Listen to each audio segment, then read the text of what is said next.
This is Synopsis, a series of conversations with composers run by Abeceda Institute. I'm Neža Zupanc, and today's guest is Guadalupe Perales Reyes. Welcome to the conversation, and please introduce yourself. Hi, Neža. I'm very happy to be here. Thank you so much for the invitation. I'm Guadalupe, and I'm a Mexican composer. At the moment, I'm living in Tianjin, China, because I'm studying my master's degree in composition. I picked China because I've always liked Chinese music. Well, not always, but since a very long time ago. I've been really interested in Chinese music and culture. So one of my objectives or my goals was to come to China and have more close contact with Chinese music. So here I am, and I'm very happy to share with you all of whatever I can share with you today. Great. Can I immediately ask, how did you encounter Chinese music first? Yeah, sure. When I was in high school, I was like 15 years old, and at that time at my school, there was like a language program, and if you had like certain English level, you could choose to study either French or Chinese, and it was like a new thing they were trying out, and I wasn't really interested in Chinese, in French at the moment. So I thought, well, I might give a try to Chinese, and if I don't like it or if I think it's too difficult, maybe I just change or stop studying the language. But it was a nice surprise because I started studying Chinese and I really, really like it. And I began to have more interest in their culture, and eventually I think one of my teachers, or my first teacher, who was a Chinese man, I think he played a video, or he lent me a DVD with like an ensemble of Chinese music, and I was amazed. So yeah, it really it left a big impression in me. So afterwards, years later, when I decided to study music, I decided that at some point in my life I had to come to China and just focus a bit more in Chinese music. So it was like a process, and but I don't know, it kind of hit me. I got in touch with Chinese music and language, and then I didn't stop. So here I am. And something in that music therefore resonated with you as so far that you decided to basically dedicate your music path to, or to include it in your compositional practice, right? Yeah, I think what I liked. Or how do you look at that? Basically, you're studying Chinese music. If I recall correct, you also studied some Chinese instruments for a short time. Yeah, a little bit. When I was like, I kept studying Chinese as much as I could, even after high school, and well, I went to different schools, Chinese schools and stuff. And at one of that schools, there was a class like for an woodwind instrument. It's called a hulusu, and it's like a gourd, and well, it's like a wind instrument. So I started with that, and I didn't stick to it much because then the teacher left, so there was like no continuity for the instrument. And then I really liked the Chinese lute, that is like a plucked string instrument, and I had the opportunity to buy one like in 2020, and then I contacted a Chinese lute performer who lives in the USA, and we started taking lessons on Zoom. So that's how I got in touch with the instrument, and it's actually my favorite Chinese instrument. So I learned a little bit like for a year, a year and a half. At the moment, it's like weird because I'm here, but I'm not studying like a Chinese instrument. I thought I'd have the chance to play more, but well, that's another story. And I think what got me about Chinese music is that I felt that it's very, very rich in timbre, and the techniques for many traditional instruments. I think they're full of possibilities. Well, I mean, every instrument has a lot of possibilities if you really look for them. But I found that, for me at least, in Chinese music, these possibilities were already a part of their tradition. And well, as I grew older, I realized that what we called like extended techniques in the western side of the world, it's like something very, very new, and like this exploration, right? But I found that many of these sounds are already a part of the Chinese traditional music, and that just blew my mind because yeah, I was thinking like, how can something that is in some side of the world that feels so new has already been there for so long in another culture? And I think that's what really got me. Could you provide with some examples? Are we simply speaking of glissandi, or what else is there? For example, there's a piece for Chinese lute. It's called Ambush from All Sides. I guess it's surely the most famous piece in the Chinese lute repertoire. And it has a lot of like percussive sounds with the instrument. It also has like a technique where you twist the strings together. Like it has 4 strings, but you twist 2 of them, and it makes a percussive sound, and it's really cool. And with that kind of sounds, they also they can play glissandos, but they say they're imitating the wind, for example. And what I really like about Chinese music is that it's always related to nature, and yeah, like there's even the parts of the instruments in Chinese, they sometimes have like names related to nature. For example, there's one instrument, and we know that maybe plucked strings instruments have like the bridge and maybe the tuning pegs, but that's how to say it.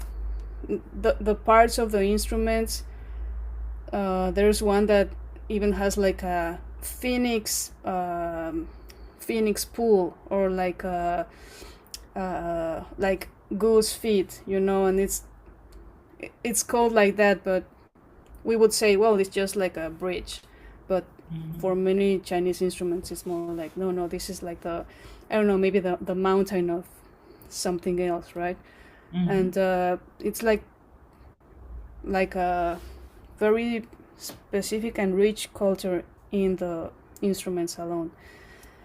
And well, going back to the Chinese lute, it has a lot of percussive and specific sounds. The other day I was talking with a classmate that plays the pipa, and she was looking at something that I'm writing right now, and she was showing me some possibilities and such, and then she just very naturally was showing some percussive things, and then she went like, oh, this sounds like a little gong, and then she played something else, and she just naturally said, and this sounds maybe like a cymbal, but very, very specific things that they just, I think they just listen to it, and they know they can relate their instrument with a lot of things outside, and yeah, I would just invite people to listen to that piece, Ambush from 10 Sides,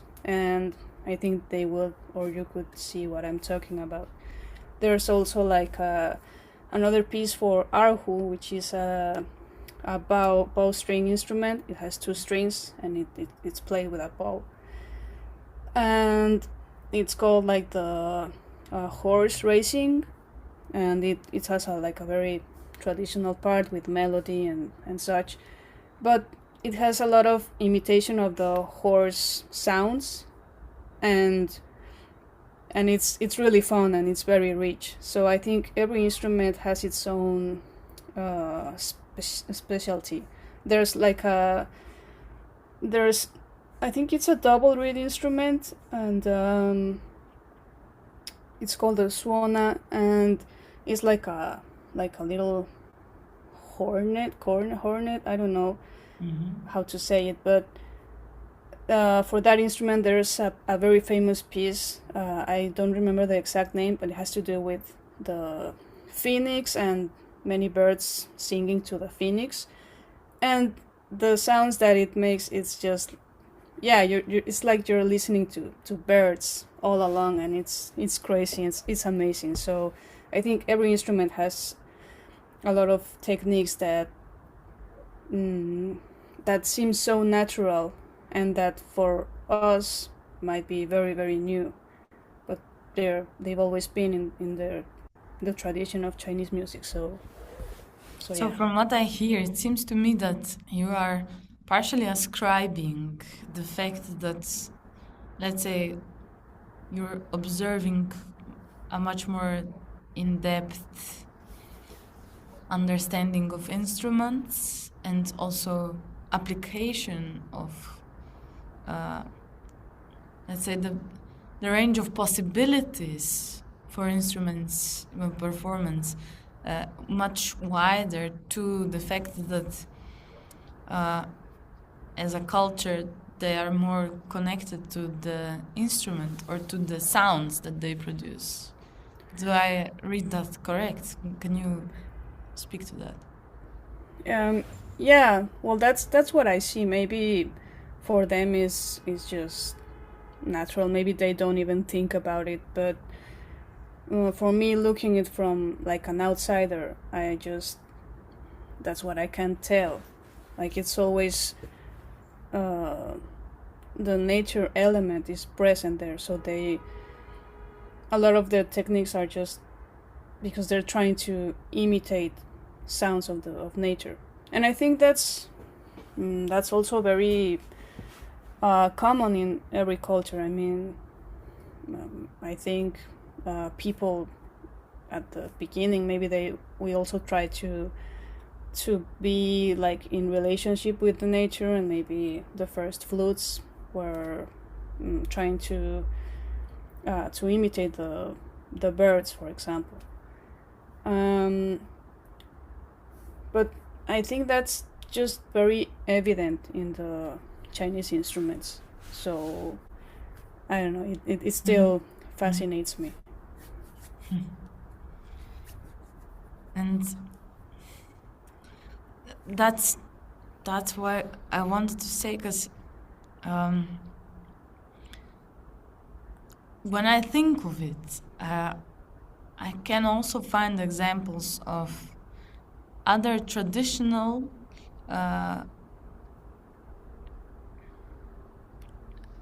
practices of instruments where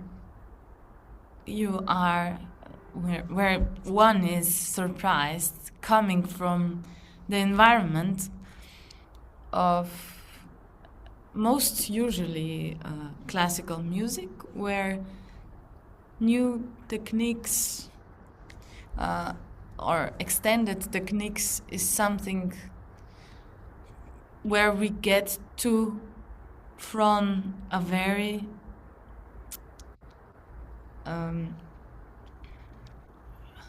specialized kind of playing, kind of performance, instrument performance, and perhaps the whole surprise of finding new sounds and new mechanics stems from the fact that where one comes from, because let's say violin playing 120 years ago is it's in a sense highly specialized with only certain range, and perhaps it is the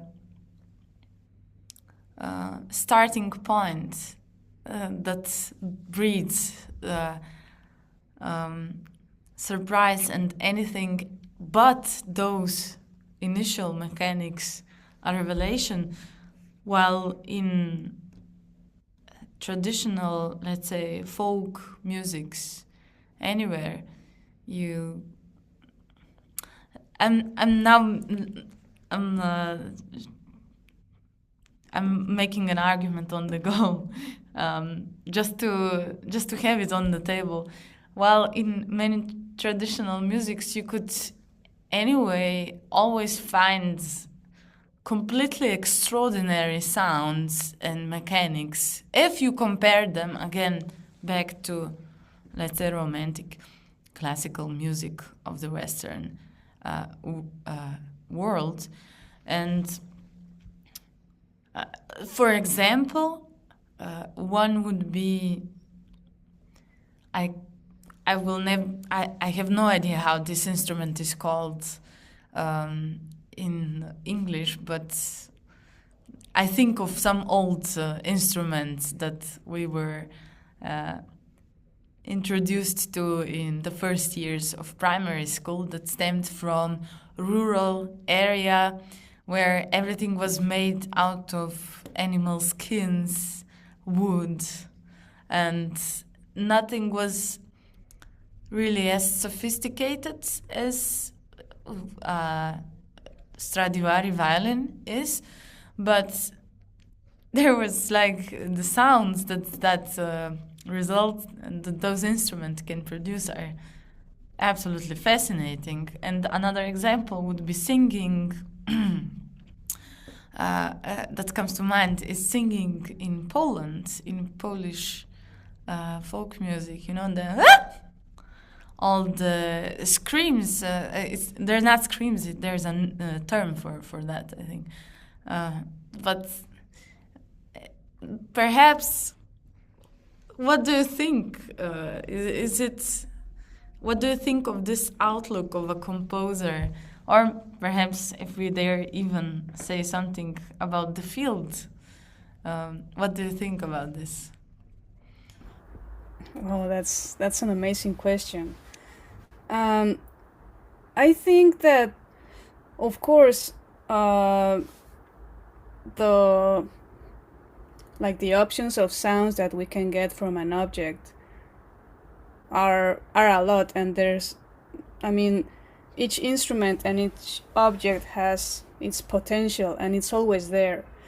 But I think from Western tradition of learning music, I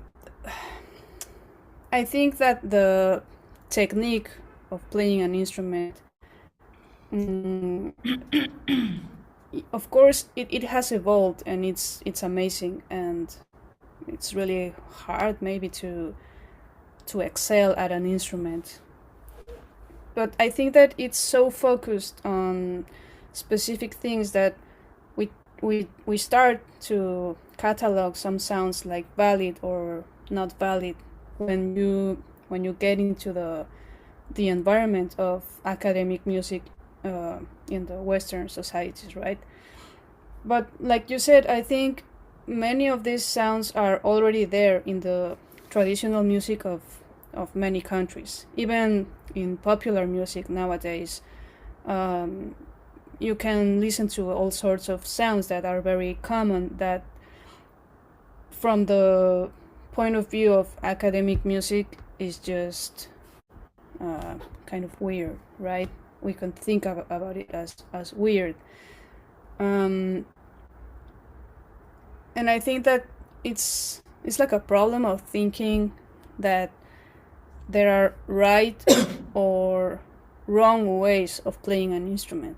because if I give an instrument to a person who's not a musician, or to a child who hasn't taken any music lessons, well, they will just try to make it sound, and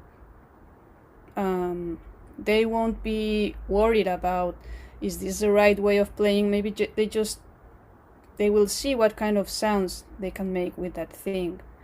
And I think that from the academic perspective, if you give me an instrument, maybe the first thing that I will ask you is, how do you play it? Am I playing this correctly? And it's like, well, it depends. I mean, what is correctly and why? Of course, there are techniques for you to, for example, not get hurt, or like to play as comfortable as possible and such.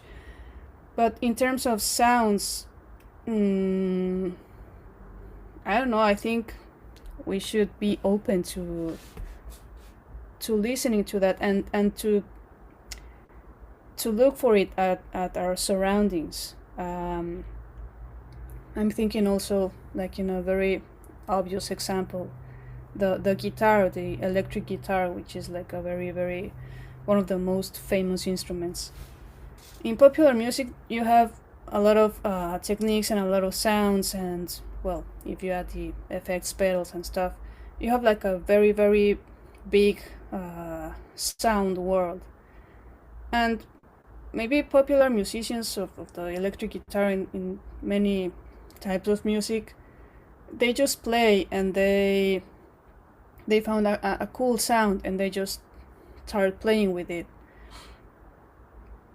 But in academic music, I think we kind of worry too much about what is right and what's wrong. So I don't know. I think as like in composition, there's always like the question of what is a good piece of music, which is a good work, how should it be, how can I make an excellent work, and how is it valuable? I mean, like, I don't want to write any work, you know. I want to write a very good piece of work, and that's good. I mean, we have to put effort in what we do, but sometimes when we think from that place, we just lose a lot of things from sight. And it's like, well, why not? Why not do this or do that? I sometimes struggle with the composition environment because, well, there's a lot of people and all kinds of personalities, but sometimes it's like, well, maybe I want to use this sound or this collection of pitches or whatever because it sounds good, you know. Oh, I played it and it sounds good, so I want to use it in my work. But there are some composers that will ask you, yeah, but how did you choose them? Why did you choose these pitches? It's like, well, because they sound good.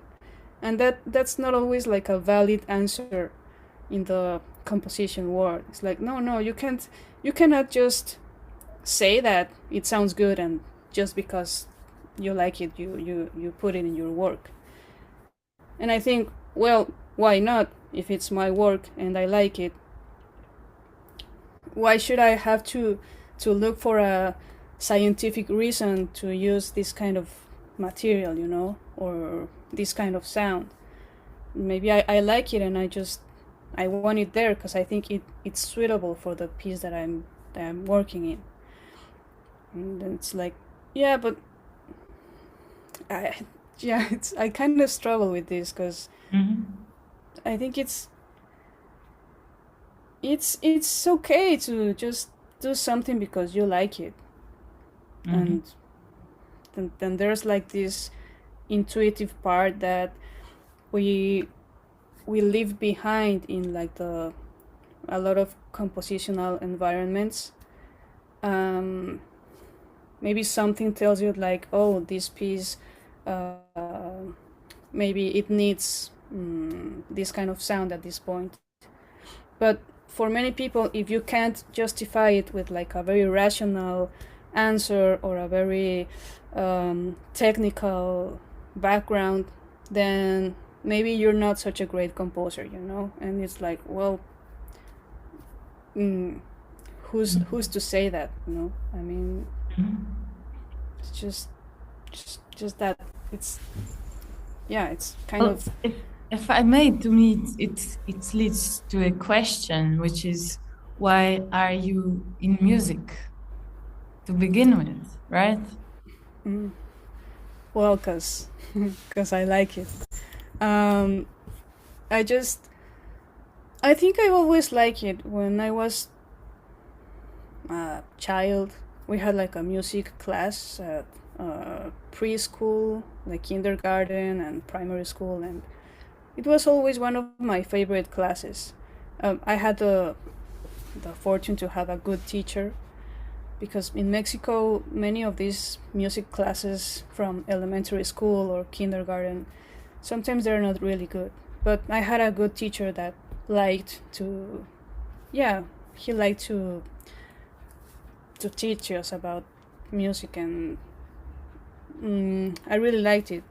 And then my grandfather, my mother's father, he played the guitar just like for fun. He wasn't like a professional guitarist, but when we visited him, I had the chance to listen to him practice in the mornings.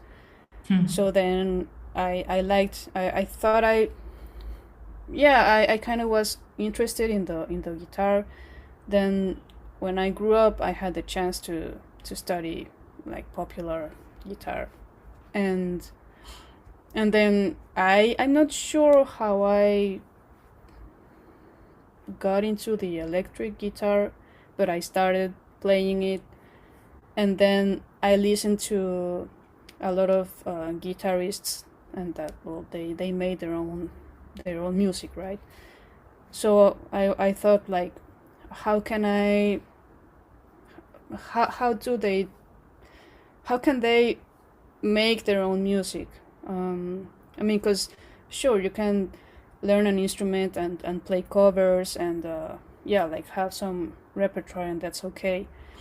But I was thinking, what do they have to think about so that they can make their own works? So then that's how I learned there was like a thing called composition, and that I could learn. Wow. I could study that. So yeah, that's how I got it. That's how I got here. And do you still work with this question throughout your studies of composition? Like the question of how can I create something Yeah. on my own? Yeah. Yeah, I think it has changed over the years, because sometimes at some point it's not only about creating something, like saying, oh, I wrote this piece, but then you get to have this also the academic kind of approach and question and pressure of, well, yeah, but have you found your compositional voice? Is that really your voice and your identity and your style? And it's like, oh my God, I don't know. I feel like I'm always learning, and it's like, well, maybe I can write one piece that is totally different from other work, and someone could say that there's like a lack of similarity in style, but I also think, why should that be a problem? I mean, it's weird, because I know that sometimes if you find your style or your voice, maybe that will set you apart from others.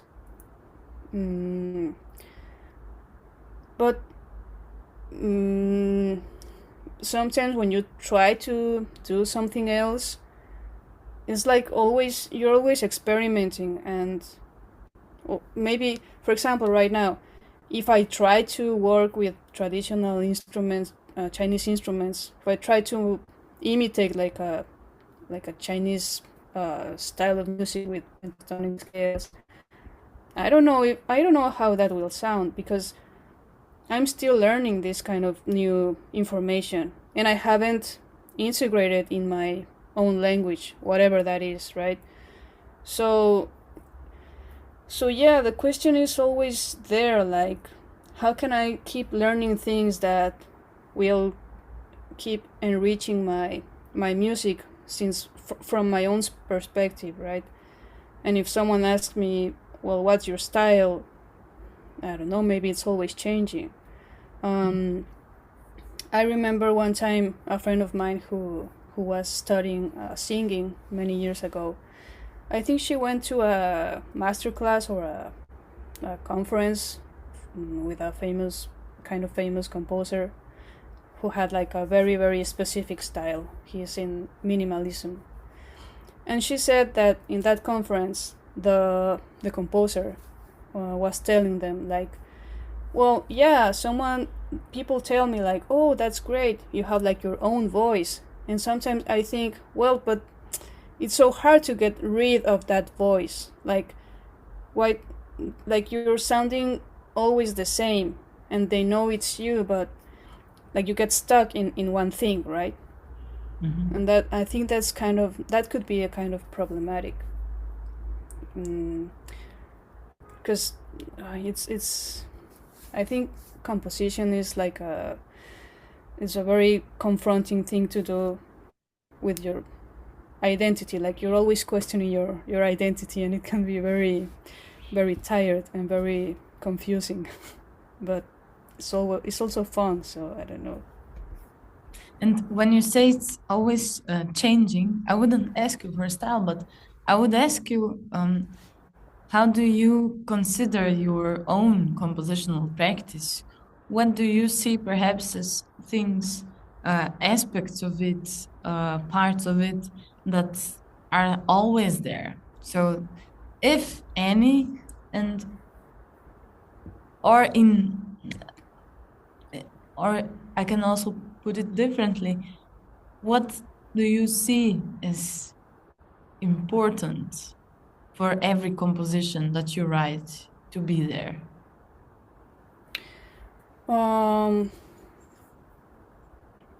That's a good question.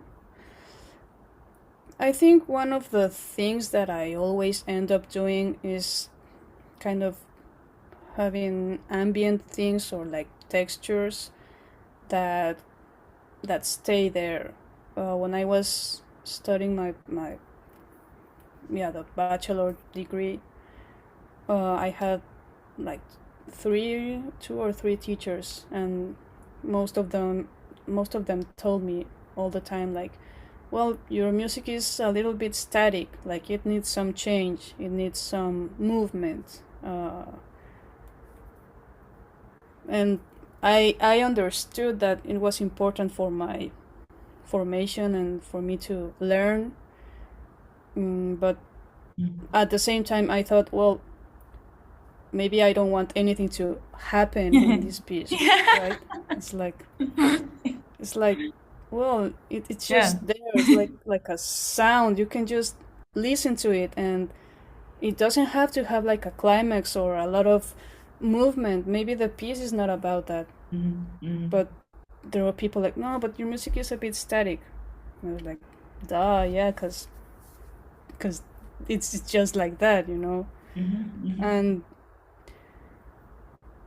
I think it's a recurrent thing, like, well, being at the other side of the world with another teacher who doesn't know me from before. He has also told me that I have to be more brave, and he usually asks me, like, well, how brave you went from Mexico to minus 20 degrees. yeah, I think that's brave enough. Yeah. Sorry, like, joke aside. It's okay. It's like, you should get out of your comfort zone. I was like, man, I'm in China. I don't think I'm very comfortable right now. Since when I got here, it was, come on, and oh my god. And it's like, yeah, why don't you should trust yourself more and put yourself out there and try to explore more things. And when I show him like a more abstract thing or like a textural thing or whatever, he's like, well, yeah, but I don't see the music. Where is your music? And I'm like, well, it's there. You're looking at it. It's the sound. Mm-hmm. But for many people, it's not like that. So I think what is always there is like I feel like I'm in some space and it's like open, and then you just need to listen to what is there, and nothing has to happen necessarily. Because yeah, I think that's something that I kind of always end up doing. Mm-hmm. It reminds me of the saxophone electronics composition that is a part of the album or publication on SoundCloud, Yeah, right? Or Bandcamp. yeah, That you posted together with the collective of female composers, right? What is the name of the collective again? it's called Las Montoneras. Las Montoneras. Yeah, It reminds me of when you speak of staticness, it reminds me of that composition. Though it seems it's static in a sense that there's so many peaks that they're not peaks, but it just continues right until the end. But this is just an observation. I wanted to actually ask, first of all, we have to mention you also run radio Nada Clásicas, yes, right? yes. Which is to promote Mexican composers, right? And Yeah. If I understood correct, each of the guests brings compositions to present, and why I'm mentioning it is because of language. It seems like what you're saying is that everyone is demanding from you to explain, and probably many composers can find themselves in that position. Also, it's a constant demand to write program notes. It's constantly in demand to speak. We are right now speaking of composition. And my question is, do you see that as a form of a solution to all the matters that you are mentioning now, that to perhaps make an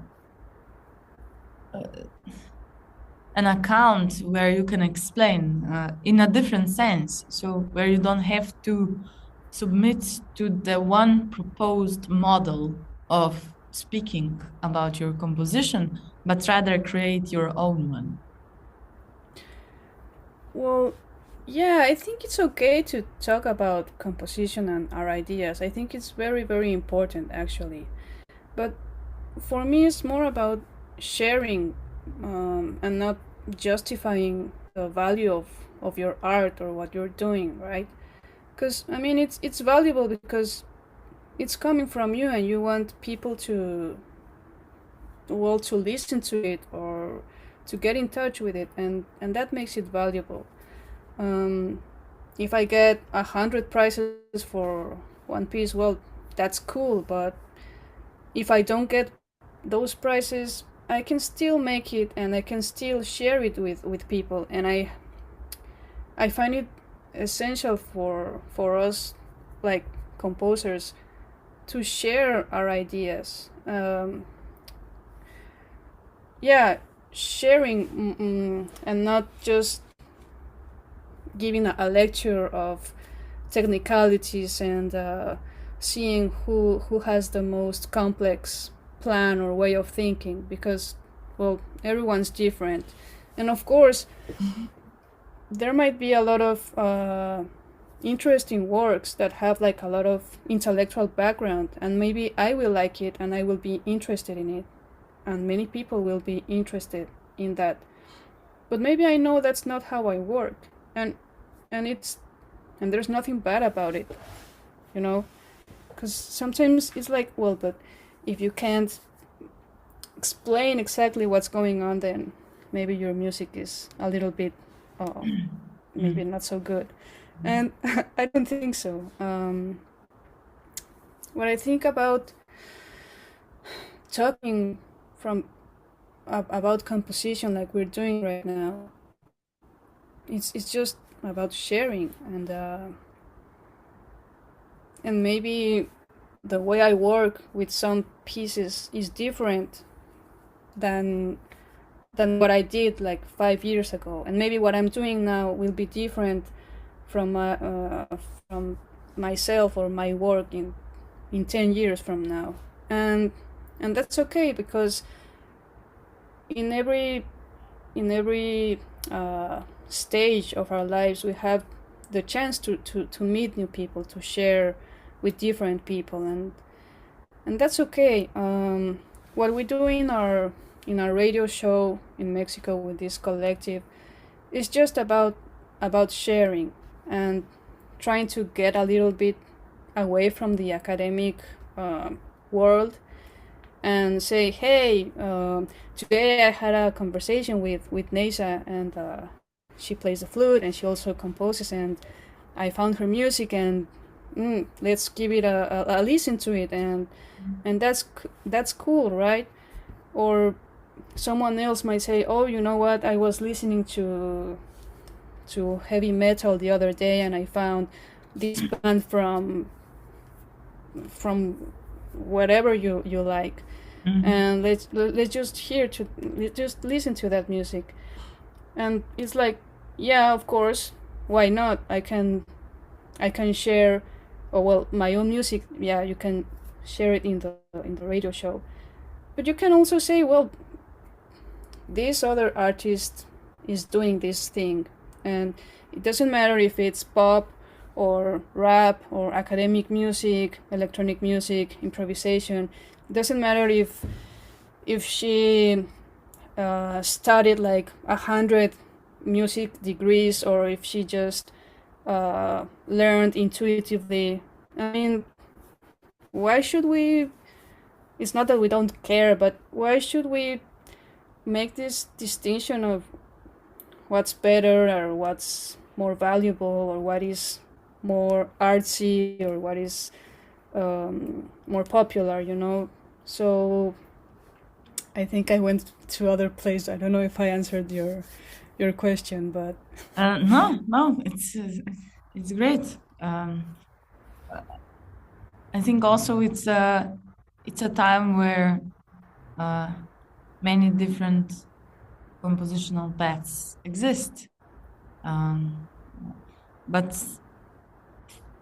something I also wanted to touch upon was electronics in your music, more specifically.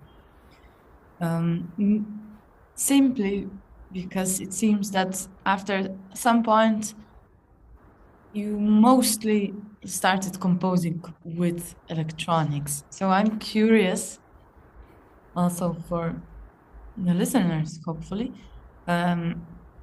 how do you work with electronics? How do you, let's just leave it at that. How do you work with electronics as a composer? Well, I think it's really fun. I love working with electronics. I like to record sounds and see what changes the sounds can have with processes and effects, and editing the audio, and it's like a lot of we're going back to the experimentation of how can something sound like. And for me, it's not like, oh, what is that sound? It's, well, doesn't matter what is it. It does the source. It's not that important. It's how it sounds, and it could be like I don't know, a dog barking from the outside, or like a melody from an instrument. It could be anything, and I think it's very, very fun to just choose some instruments and say, well, I want this group of instruments to change into that kind of texture. I really like it. So when I first started doing this, I was like blown away, and I found it to be very, very entertaining and very fun. And it's also very intuitive, because it's like a different way of thinking from like writing a score for an instrument, right? Mm-hmm. Like you have like a music material, maybe you have like a harmony, and then you think, well, what's the development going to be, or whatever. Mm-hmm. And in electronics, maybe you have some sounds, and then you transform it, and you didn't know that it could sound that way. So maybe your initial idea just changes, or it keeps growing to something else. And I think that's okay, because it's just what happens. It's like discovering many possibilities when you're working with it, and I find it amazing. And when you put these electronic things with the instruments, when you put them together, that's what I like most of electronics, like to have this mixed media. And because it's like giving the instrument like an environment to in which it can be like alive. Mm-hmm. And I also think it's like chamber music, even if it's just one player. For example, the saxophone work, it's for one saxophone and the electronics. But I think it's also like chamber music, because the electronics are doing one thing and the saxophone is in contact with that, and it responds to that kind of sounds, and there are cues for where the person has to play, but it has meaning with what's happening around. And I like that. Yeah, it's really fun to make a sound change into something else. And I was thinking about this the other day. I think it has a lot to do with the electric guitar and the pedals, because with the guitar, yeah, you have the instrument, but you have a lot of effects pedals. Mm-hmm. And it's like a natural part of it. And then you can play a pitch, and if you add like distortion, it's different. If you add some delay, it's different. If you add like 15 effects, well, who knows what can you get out of it. And it's the same in the electronics, because even the effects or the tools are the same, like delay and loops and distortion and this and that. It's very, very similar. So yeah, it's just about how things sound, and how can they change or not in a frame of time. And I don't know, I like it. It gives me a lot of freedom and flexibility. So yeah, since I discovered that, I really wanted to make electronic music with instruments, and that's I hope I continue doing that, because I really enjoy it. Yeah, and already now it's a big part of your opus, right? Well, I think so, just because it makes me really happy. Is it through electric guitar and effects that you entered, perhaps accessed for the first time that? It might be. Mm, If I understand you correct, you played guitar a little bit and then electric guitar as well. yeah, Mm. that's Mhm. right. Mhm. I think the electric guitar was the thing that opened my ear to other types of sounds, though I didn't know it at the time. Mhm. But there's one guitarist that it's like my favorite guitarist of all times. He's like an instrumental guitarist. His name is Steve Vai, and he has a lot of cool sonorities and experimentation in many of his works. And when I was studying or learning to play the guitar, I found out about him, and his music at first was a little bit hard for me to process. But then I got used to it, and then I liked it really, really much. Really, yeah, I like it so much. And then in my hometown, there was like it's like a center for music, academic music, electronic music, and I had the possibility to go there and see what was that about. And they had concerts every Friday. So one day I went, and well, it was electronic music, and I didn't know what it was, but I thought it was so cool and so fun, and I was like, oh, so you can do this with a computer, and but there can also be someone playing, or maybe there's no one playing an instrument. It's just like the sounds from the speakers, but someone made that, and I was like, well, I want to know how is that made, like how can you transform sounds. And when I finally got to the university, I actually, one of the reasons why I chose the school in which I learned was that they had a subject on electronic music. And since I had listened to some concerts of electronic music, I was like, yeah, I want to learn how to do this. And it was like time afterwards, I made the click, like, oh, well, the things that are used in electronic music are used in the guitar with pedals in popular music. It's just a different way of using it. So that's when I realized that it had a lot of relationship. And nowadays I just, yeah, I still love that. And do you consider the association of listeners to your music?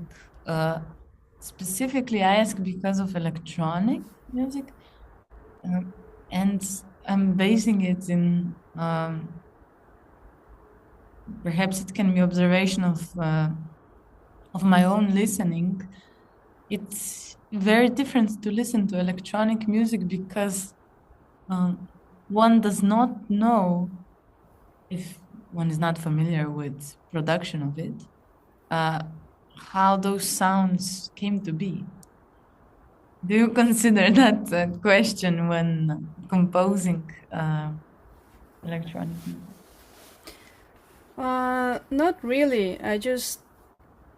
I think I'm so immersed in what I like and what I'm doing. It sounds a bit selfish, but I found out that if I do something that I like, and if I'm satisfied with the result, whenever it gets out in the world and people listen to it, there's always at least one person that will also like it. And maybe they don't know what that sound is, but maybe they'll say, oh, I just started imagining there was a friend that once told me, I listened to this thing you did, and I was just imagining like some whales in the space, like having a rock concert. And I was like, well, what? I mean, I don't know why, but she just imagined that, and it's cool because I didn't think about it at all. I mean,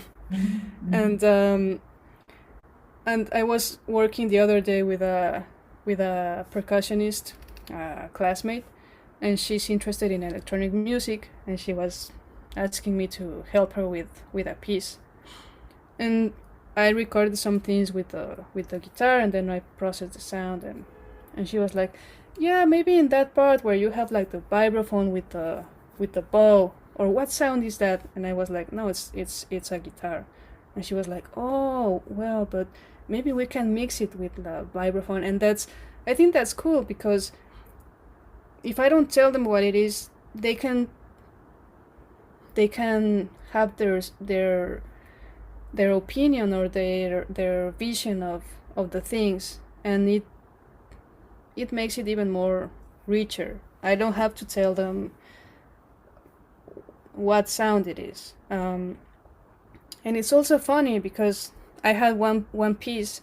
It's for recorder and electronics, and it has like some glitches, and I send it to a thing, like a composers forum or something, and then like the programmers of the concert or whatever, it was like for broadcasting in the radio, and then he was sending me messages. He was a bit concerned because he said, oh, I think there's something wrong with your audio because you're playing it, but yeah, but it sounds weird at this point, and we tried it in another stereo equipment, and it also sounds weird, so maybe your audio has some problem.